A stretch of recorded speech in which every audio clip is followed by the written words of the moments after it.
Un saludo desde Cuadrando la Caja, una propuesta televisiva para debatir, cuestionar y llegar a consenso desde el socialismo cubano. Soy Rafael Montejo y quiero iniciar el programa saludando a Marlene Pérez, conductora habitual de este programa. Les doy la bienvenida a un cuadre diferente. ¿Otra empresa estatal socialista es posible? Con esta pregunta iniciamos el programa anterior, que debatimos sobre la centralidad de la empresa estatal y su lugar y papel dentro de la economía cubana. Si le cuadra el tema, acompáñenos. Coiba celebró durante esta semana los 55 años de la más emblemática marca a nivel mundial de la corporación Habanos S.A. Junto al disfrute del aroma y sabor de vitoras especializadas, unos 650 aficionados entre profesionales cubanos y extranjeros y representantes de medios de comunicación conocieron por estos días de la historia, aciertos y retos de la afamada marca presente en 160 países. La India se colocó como la quinta economía del mundo tras superar al Reino Unido, reportó Bloomberg, que cita datos del Fondo Monetario Internacional. En marzo, la economía del país asiático alcanzó los 854.700 millones de dólares y la británica 816.000 millones de dólares. Así, la nación británica se ubica en la sexta posición después de que su antigua colonia la superara en las clasificaciones económicas internacionales en los últimos 3 meses de 2021. Los precios de los principales referentes petroleros registraron esta semana fuertes bajadas y marcaron un mínimo no visto desde principios del año, en medio de las preocupaciones por una caída de la demanda y una posible recesión global. El crudo Brent se ubicó en $88 el barril, mientras que la WTI se colocó a $81,94. Cuba resultó electa como el principal destino cultural del Caribe en los World Travel Awards 2022, destacó la revista especializada Excelencias. La nación antillana alcanzó por segundo año consecutivo este galardón y varias de sus instalaciones y empresas del sector turístico obtuvieron también premios individuales en las diversas categorías que integran el certamen. Estas son algunas de las noticias más importantes que en el orden económico nos rodean y las propias de Cuba. Nosotros, para darle continuidad al programa anterior, contamos con el mismo equipo de trabajo. Es un placer presentarles a Agustín Laje, asesor de BioCuba Pharma. Buenas. A Osiel Marichal, asesor del sistema empresarial de la FARC, y Ariadne Plasencia, empresaria y presidenta de HEY. Bienvenida. ¿Estamos listos para el debate? Listo. ¿Preparados? Bueno, en programas anteriores habíamos estado abordando la empresa estatal socialista y su centralidad dentro de la economía cubana. Habíamos analizado las cadenas de impago, las excesivas utilidades, los precios, las contrataciones y toda una serie de dificultades que además abordamos con sentido crítico. Para comenzar, para el sistema empresarial cubano, que se le han aprobado toda una serie de medidas que buscan su transformación. Estas medidas, ¿a qué apuntan estas medidas? ¿En qué momento estamos? ¿Dónde o cómo podemos seguir en el perfeccionamiento y transformación de la empresa estatal socialista? ¿Quiénes comienzan? ¿Osiel? Si me permite. Yo creo que cuando hablamos de empresa y transformación de empresa, debemos comenzar precisando que una empresa es sobre todo una organización de personas.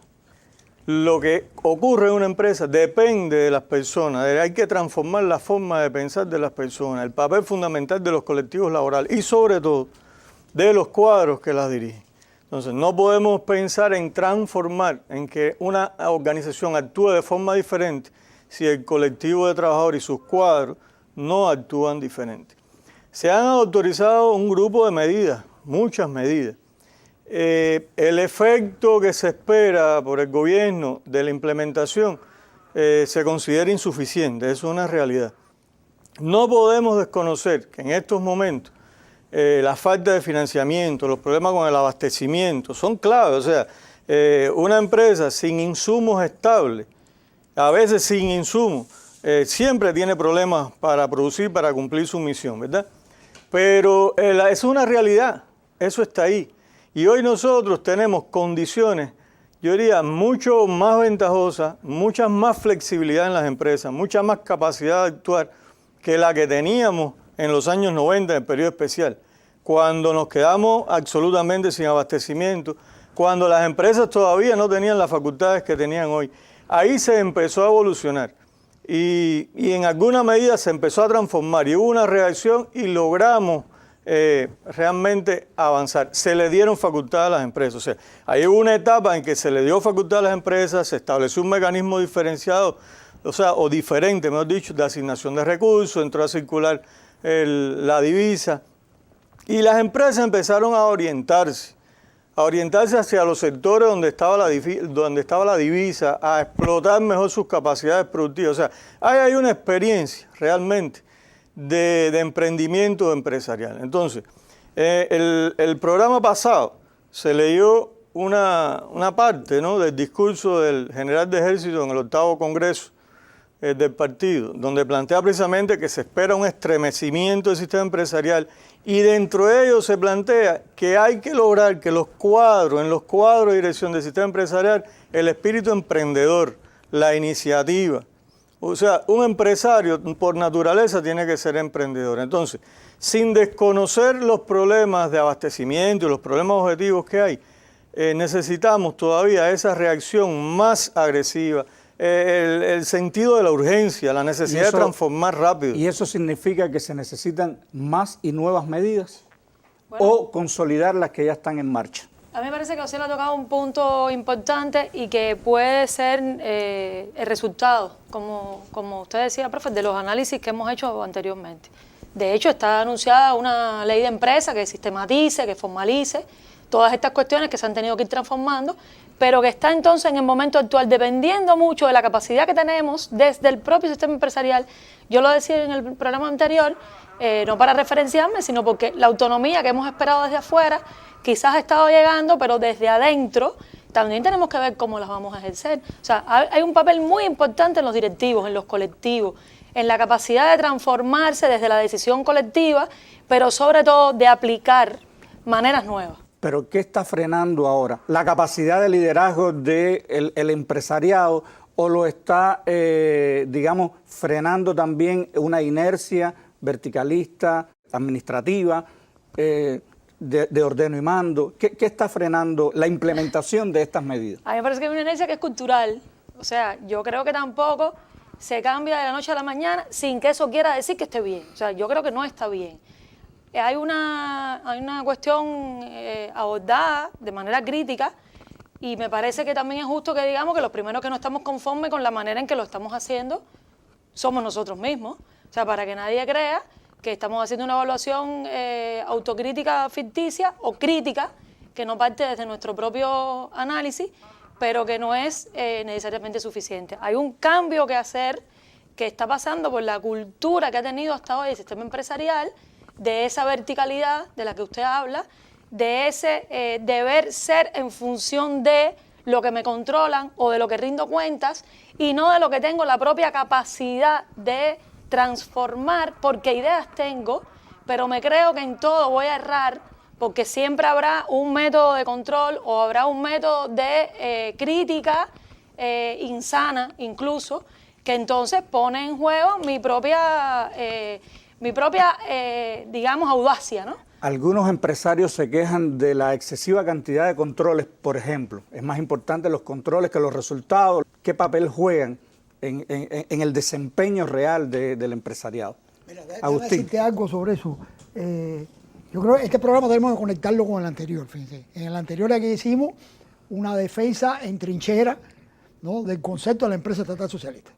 Y dijimos alto y claro, porque todas esas cosas hay que decirle alto y claro, que no nos vamos a dejar empujar por lo que nos quieren empujar al pantano de las privatizaciones. Me acuerdo que el símil que utilizamos es no porque la casa tenga problemas, la solución es derrumbar la casa. Entonces, eso es no, y no lo vamos a hacer. Ahora, eso no quiere decir que nosotros pensemos que la empresa estatal socialista nuestra que tenemos no tenga problemas. Como decía Ariadna, nosotros somos los primeros que lo sabemos. Digo, nosotros quiere decir los que trabajamos en el sector y somos los primeros que estamos insatisfechos con eso, ¿no? La empresa nuestra tiene una alta centralización de las decisiones operativas. Porque una cosa son las decisiones estratégicas que reflejan las políticas del país, pero otras son las decisiones operacionales. Mantenemos un alto nivel de centralización y confundimos propiedad social con centralización de la administración, que no es lo mismo. O sea, mezclamos esas dos cosas. Por supuesto, mucho peor es confundir dinámica con privatizaciones. Son dos caras de la misma moneda. Ahora, en esa dinámica, el tema de la autonomía es clave, es vital. Sí, pero espérate, déjame llegar ahí. Déjame llegar ahí. Porque yo te iba a hacer una listica de problemas. ¿Y qué problema tenemos? Tenemos alta centralización de las decisiones. Tenemos burocracia. La mejor definición de burocracia es esa que tú dijiste. Es una manera de pensar en la cual los procedimientos son más importantes que los objetivos.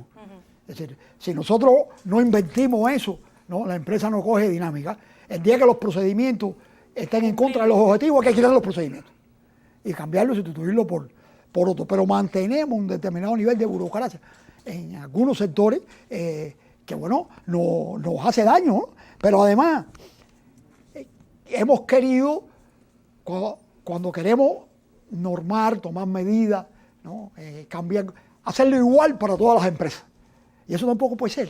Es decir, el mundo empresarial tiene una heterogeneidad, ¿no? Tú no puedes normar el Centro de Ingeniería Genética y Biotecnología, productor de vacunas, de la misma manera que tú normas una empresa de cultivos varios, o de la misma manera que tú normas un taller de reparación de calzado. Sí, todos son importantes, pero son diferentes. Cuando nosotros hablamos de las empresas de alta tecnología, no decimos empresas mejores, decimos empresas distintas. Entonces el fenómeno de querer normarlo todo igual es otra cosa que arrastramos, ¿no? Arrastramos una escasa dinámica de creación de empresas. Es verdad, tenemos 14.000 empresas ahora, ¿no?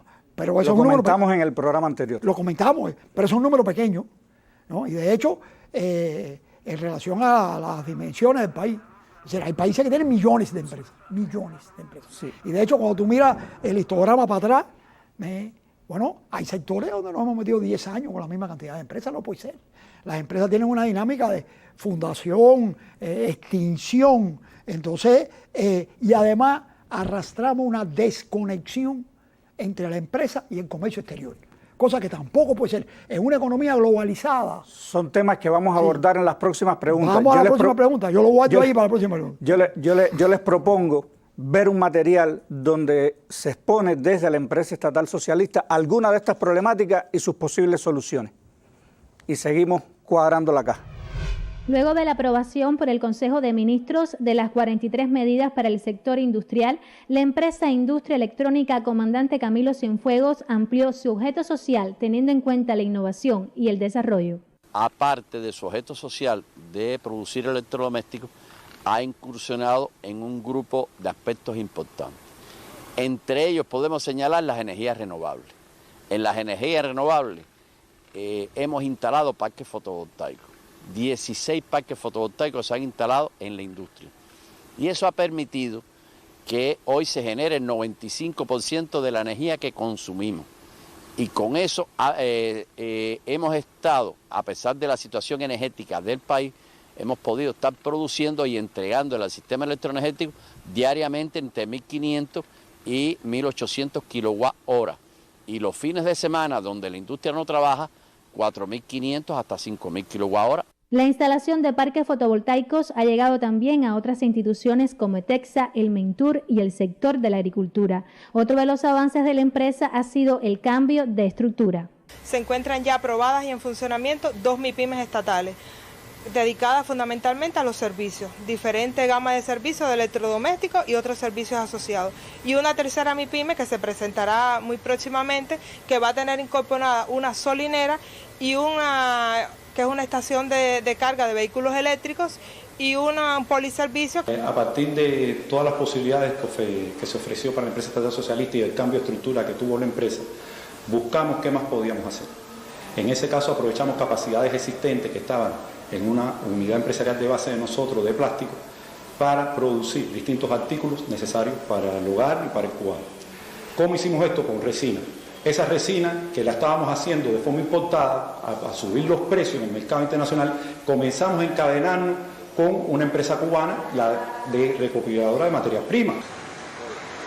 Esta es la bomba de agua fotovoltaica más grande de las instaladas en el país hasta el momento, útil para el sistema de riego y abastecimiento de agua a la población. Además, la empresa se encuentra en proceso de validación de un tractor eléctrico y cuenta con triciclos eléctricos que además tienen su propia estación de carga. Empeños todos gracias al desarrollo, la innovación y la utilización de las nuevas tecnologías. Agradecemos a los colegas de la Mesa Redonda este reportaje. Y para continuar con el debate, vimos en ese material algunos de los ejemplos que pueden ser múltiples de cuáles son las soluciones posibles a las problemáticas que tiene la empresa estatal socialista. Ya sabemos lo que necesitamos, pero ¿cómo implementarlo? ¿Cuáles serían las estrategias fundamentales que nosotros en estos momentos podemos desplegar? ¿Qué elementos pueden ser más efectivos? Aquí hay algo que siempre preocupa mucho en el debate, tanto en las redes como en todo lo que hemos podido consultar. ¿De qué están dependiendo los resultados? Más de la actuación del empresario, de los empresarios, de la dirección de la empresa, de los trabajadores o del marco institucional en el que se tienen que desenvolver los empresarios.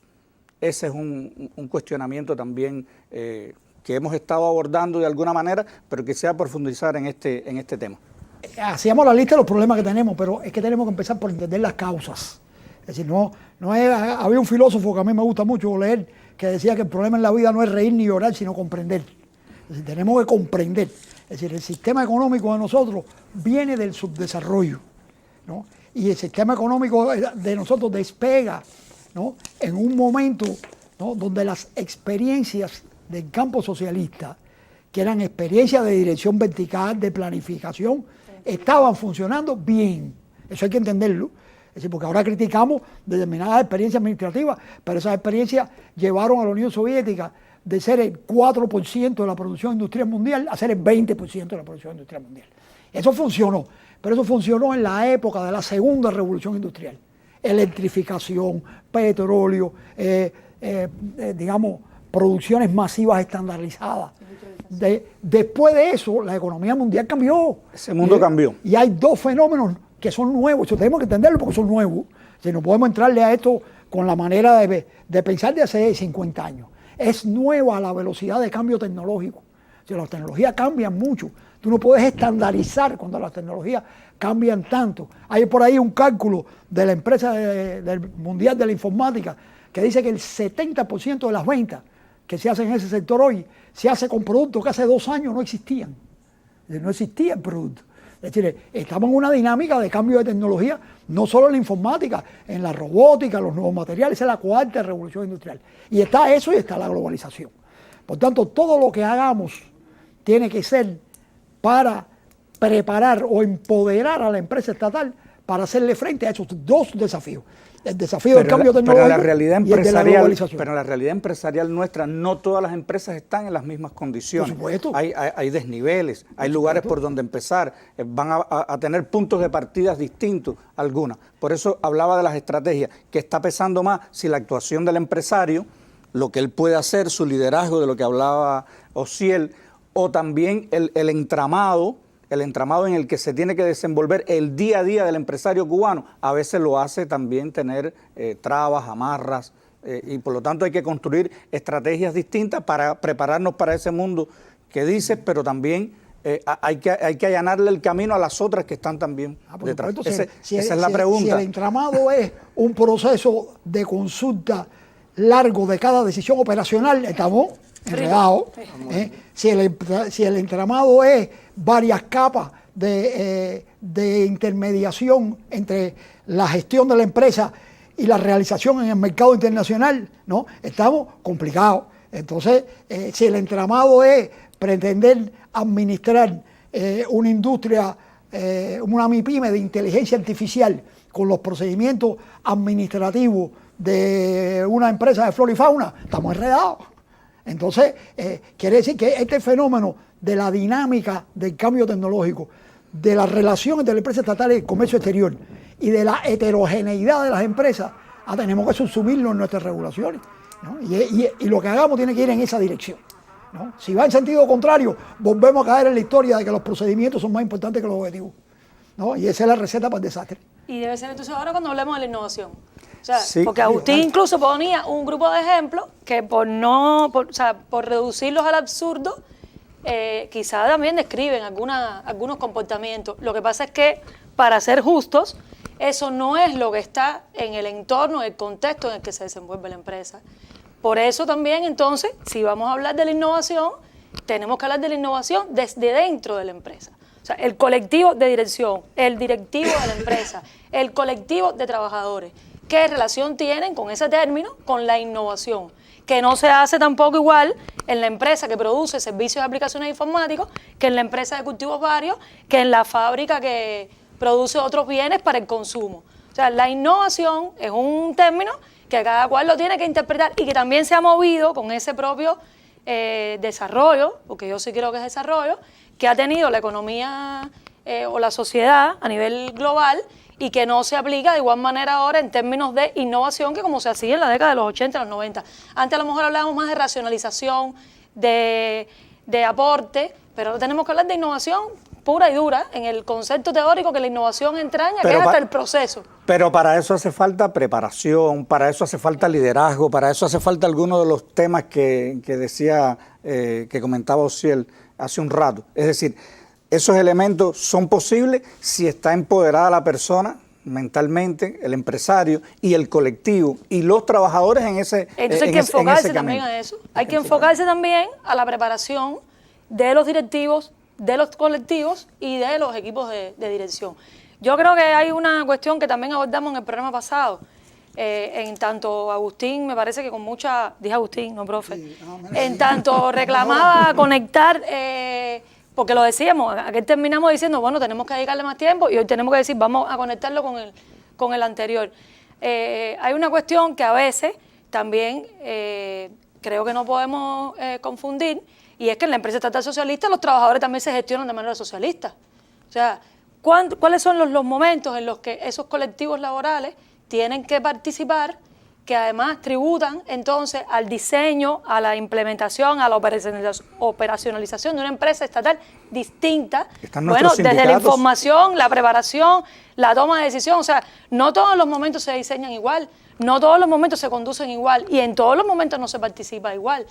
Esas pueden ser quizás algunas de las cuestiones que hay que observar de manera rápida e intensa en materia de cómo lograrlo. Bueno, hay que prepararse, hay que pensar mejor, o sea, para innovar también hay que prepararse, hay que incluso gestionarlo desde la ciencia, hay que entonces convertirlo en un atributo colectivo. Entonces creo que pueden también mencionarse esas cosas, ¿no? Y hay que innovar en la gestión, o sea, porque nosotros a veces hablamos de innovación, de ciencia, de desarrollo, y nos olvidamos de la gestión. Y lo que decía Agustín, yo quiero reafirmarlo porque es esencial. No podemos continuar reglamentando o regulando para que todas las empresas funcionen igual. Eso es de eso hay un convencimiento y hay elementos claros que demuestran que no puede seguir siendo así. ¿Dónde quedó aquello del traje a la medida? ¿Verdad? Exacto. O sea, la esencia, y yo decía al principio, hoy las empresas por ley tienen más facultades. Incluso el decreto de ley 34 flexibiliza mucho más el diseño del sistema de gestión. Ya no estás obligado a lo que dice el decreto 81, una pila de sistemas, eso no. O sea, pero si las empresas, si no desarrollamos innovación, si en las empresas no aplicamos, y sobre todo, una cosa que decía Ariadne, no, si después los controladores no transforman también la forma de ver la empresa, la forma de controlar, no resolvemos nada. Porque si nosotros sabemos que podemos hacerlo diferente y el que me viene a controlar sistemáticamente me está diciendo no, pero no es así. Es verdad que parece que puede ser, pero para que yo considere que está bien, es así.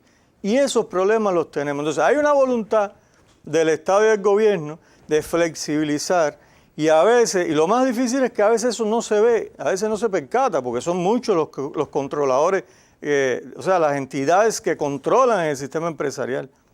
Entonces ahí hay que movilizar también a los organismos que ejercen esa función y hay que lograr transformar también esa forma de pensar. Si no actuamos diferente acorde a las características de cada y medir más por organización. resultados finales. Sí, pero Exacto. me parece que sí tenemos condiciones para que esas diferencias se las aportemos desde el propio sistema empresarial. O sea, yo creo que tampoco, no creo en la rigidez de las normas, pero también creo que las diferencias en un marco normativo que es esencialmente habilitante, las diferencias las tenemos que aportar nosotros mismos. O sea, lo que me diferencia a mí de la otra empresa, tengo que tener capacidad yo para identificarlo y gestionarlo. Y no esperar también a que alguien me diga desde arriba qué es lo que me tiene que habilitar para yo ponerme creativa. O sea, a mí me parece que hay Y una pensar cuestión... y repensar constantemente cuál es la finalidad de mi empresa, a quién ¿Para estoy qué aportando. existe? Para que Pero lo interesante ¿Cómo está de esto, creciendo? Mariana, es que en esas cosas que tú estás diciendo, nosotros tenemos en nuestro país por experiencia. Exacto. Y bueno, quiero aprovechar y decir dos cosas de la experiencia del sector de la biotecnología. No porque nosotros nos creamos un virus del mundo, es decir, ahí hay un montón de problemas también, y lo sabemos, ¿no? Pero hubo una experiencia en los años 80, cuando el comandante en jefe condujo el surgimiento del sector de la biotecnología, que, bueno, llama la atención porque no lo usamos y la experiencia está ahí. Cuando se armó el sistema de la biotecnología, bueno, en primer lugar, creamos empresas nuevas.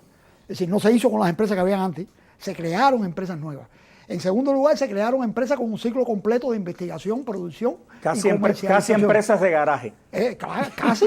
Bueno, pero yo decía aquí en el otro programa que el Centro Inmunensayo se inauguró con 25 trabajadores. Hoy sería una pyme, y de las MIPYME. Sí. Entonces, y hoy tiene una red de laboratorios, y el Centro de Ingeniería Genética se inauguró con 50. Hoy sería una pyme.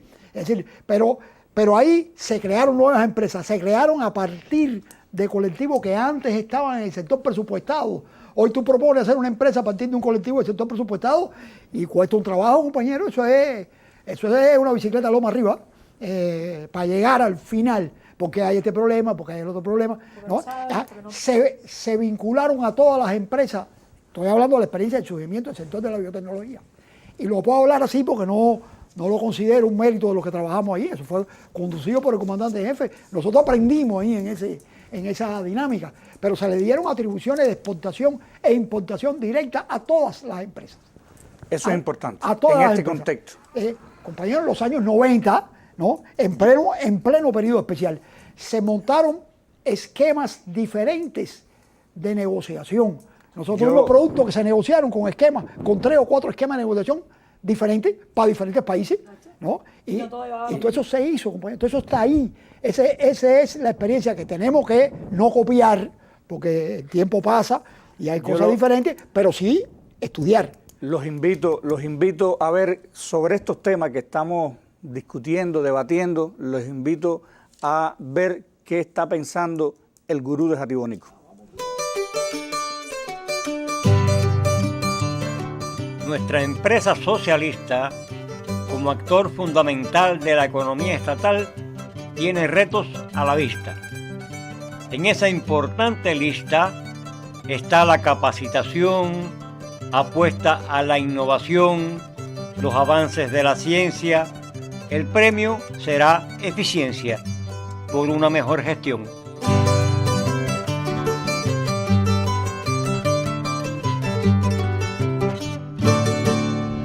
Y nuestro gurú nos invita a la innovación y a la ciencia en busca de la eficiencia. Quiero hacerles un comentario y que ustedes también entonces, a partir de ese comentario, bueno, hagan sus propias intervenciones. En las redes, algunos recomiendan repartir las empresas entre los trabajadores, elegir sus jefes, privatizar velada o abiertamente. Se cuestiona la empresa estatal desde si están o no en sectores estratégicos. ¿Creen ustedes que estas opiniones o qué opinión le merecen a ustedes estas ideas que están en el debate en estos momentos en algunos de los medios y en algunas de las redes? Bueno, yo creo en el programa pasado hablamos bastante de eso, ¿no? Yo creo, voy a ser muy breve, porque hablamos de una empresa estatal socialista. Y la tendencia es a decir que no, que le damos la empresa a los trabajadores como accionistas. Entonces, si todo el capital de la empresa pasa a propiedad de los trabajadores, la empresa deja de ser socialista. O sea, se convierte en una empresa privada. ¿De quién? De un grupo de trabajadores. Bueno, y el resto del pueblo porque los bienes son de propiedad de todo el pueblo. Entonces, ¿qué sentido tiene? Vaya, parece que es algo que no tiene mucho sentido, porque estamos diciendo que los trabajadores tengan una participación activa, que cada vez tengan más participación, eso es una responsabilidad de los líderes, de los cuadros de las empresas, y eso es crear las condiciones. La ley, la Constitución lo prevé, que los trabajadores deben participar desde la planificación, la ejecución, el análisis de los resultados. Está en la Constitución, así lo planteamos, pero de participar a ir a ser los dueños directos, entonces no estamos siendo anticonstitucionales. Es una privatización velada también y abierta. Es una privatización. Y lo que dijimos, por lo que es importante la empresa estatal, que los resultados que genera la empresa, una parte vayan a tributar al desarrollo social. Cuando privatizas la empresa, es de esos trabajadores. Entonces, eso no es lo que queremos. Yo creo que hay una cuestión que también es muy importante. O sea, contra viento y marea, y con el bloqueo parado ahí en la puerta, como decía también un compañero en las redes, la empresa estatal socialista ha seguido siendo la que más aporta a los programas de la revolución y al desarrollo de la sociedad. Entonces, también a veces, desde una posición muy aquí en La Habana, nosotros pensamos que la empresa estatal socialista de la capital del país es la misma empresa estatal socialista que en una provincia o que en un municipio. Y en un municipio la empresa estatal socialista más importante puede ser la empresa de servicios comunales, porque es la que más aporta al desarrollo territorial. Y ahí es estratégica. Y ahí es estratégica. Entonces, o la empresa Agustín agropecuaria incluso introducía que lo que hace crecer es lo que es estratégico, ni siquiera lo que quizá podemos estar asociando a esta revolución 4.0, aunque por supuesto tiene en su propia naturaleza un efecto multiplicador. Pero en ese sentido, a mí me parece que en el caso cubano, esa es la empresa estatal socialista que tenemos que seguir defendiendo. Bueno, volvemos al gurú. ¿Qué lugar debe ocupar la ciencia y la innovación dentro de la estrategia de desarrollo de la empresa estatal socialista y en específico el tema que en los últimos tiempos también se ha debatido bastante sobre la empresa estatal de alta tecnología? Ajá. Quisiera ver si esta empresa estatal de alta tecnología es solo de un sector o ella puede irradiar a partir de los elementos constitutivos de la misma al resto de las empresas. Bueno, ahí tenemos un vaso medio lleno y medio vacío. Vamos a ver cómo lo vemos. Porque es verdad, medio lleno. No, tenemos que llenarlo. Para ser optimistas. Tenemos que llenarlo. Porque el tema es que nosotros, el componente de ciencia y técnica de las empresas es el valor añadido. Es decir, el valor de la producción, ¿no?, se forma con el valor de la fuerza de trabajo, con el valor de los insumos materiales y con el valor añadido de la complejidad tecnológica, de la ciencia y la técnica. Si queremos una empresa estatal de alto valor añadido, que es la que financia el desarrollo social, porque el desarrollo social cuesta dinero y sale del valor añadido y de la productividad del trabajo de las empresas, tenemos que tener una empresa con un componente tecnológico alto. Es decir, las empresas de alta tecnología, que por cierto es un concepto que se empieza a manejar en el mundo a finales del siglo XX. Es decir, no pensemos tampoco ahora que vamos a luchar por algo que se conoce desde la época de la fundación de la General Motors. Ese es un concepto relativamente moderno y es un concepto que parte de la economía del conocimiento, parte de este tipo de empresas que invierten en investigación y desarrollo, que no es que la investigación se hace en un lugar y en la empresa la producción. Y que los intangibles adquieren un papel importante. Del valor de los intangibles. Bueno, ese tipo de empresa que en nuestro país surge al calor del desarrollo de la biotecnología y después de la informática y de la transformación digital, ¿no?, todas esas iniciativas, que además fueron iniciativas que se emprendieron en el periodo especial. Ese es otro concepto importante para no pensarnos que tenemos que esperar que se resuelvan 54 problemas que tenemos para empezar a hacer emprendimientos de alta tecnología. No, mientras más problemas tenemos, más tenemos que hacerlo. Al revés. Entonces, allí hay una responsabilidad del sector académico de nuestro país. El sector académico de nuestro país tiene que ser incubadora de empresas, tiene que ser una fuente de empresas. Y eso no está ocurriendo a la dinámica que tiene que ocurrir. y eso también hay que decirlo. Dijimos que este programa era para hacer crítica y tenemos que hacerla, ¿no? Desde la posición, desde el socialismo, como tú dijiste al principio, desde la posición intransigente, que no vamos a ceder en el poder del pueblo sobre la economía, pero desde esa posición, ¿no? Tenemos que decir que alrededor del fenómeno, tenemos 7 empresas estatales de alta tecnología, compañeros, aprobadas 7, y el decreto firmado por el primer ministro Marrero de enero del 2020, ¿no? Y tenemos 7, ¿no? Pymes estatales tenemos 51. Entonces, después que de las pymes estatales, ¿no? Venimos hablando, ¿no? Desde el 5º Congreso del Partido. Entonces, bueno, ahí hay una dinámica de creación de empresas y de creación de formas de gestión. Quiero terminar con un concepto que dio Marichal, es decir, la innovación tecnológica. Eso es prácticamente una ley que se ha verificado en muchas revoluciones científico-técnicas. La innovación tecnológica viene de la mano con innovación gerencial, en la forma de administración. Si no hay innovación gerencial, no hay innovación tecnológica. Si nosotros queremos tener biotecnología, nanotecnología, inteligencia artificial, macrodatos, informatización avanzada, sensores, transformación digital, manufactura aditiva, nuevos materiales, y todo eso exportando, porque vamos a la globalización, tenemos que diseñar formas innovadoras de gestión empresarial para eso, ¿no? Que no es la misma que teníamos a mediados del siglo XX. Bueno, nosotros hasta aquí nos percatamos que vamos a necesitar otros programas, evidentemente, donde tengamos que seguir profundizando en muchos de los aspectos de la empresa estatal socialista. Quiero agradecerle a los invitados por su participación, su tiempo, sus conocimientos, y evidentemente vamos a necesitar otras emisiones para seguir profundizando en la empresa estatal socialista. Recuerde que nuestra realidad no solamente debe ser interpretada, sino que también debe ser transformada. Los esperamos en otra emisión de Cuadrando la Caja. Cubanos y el Timbirichi, levanta tu economía. No te olvides que un buen día naciste sin Timbirichi. Sin Timbirichi. No olvides al barrio.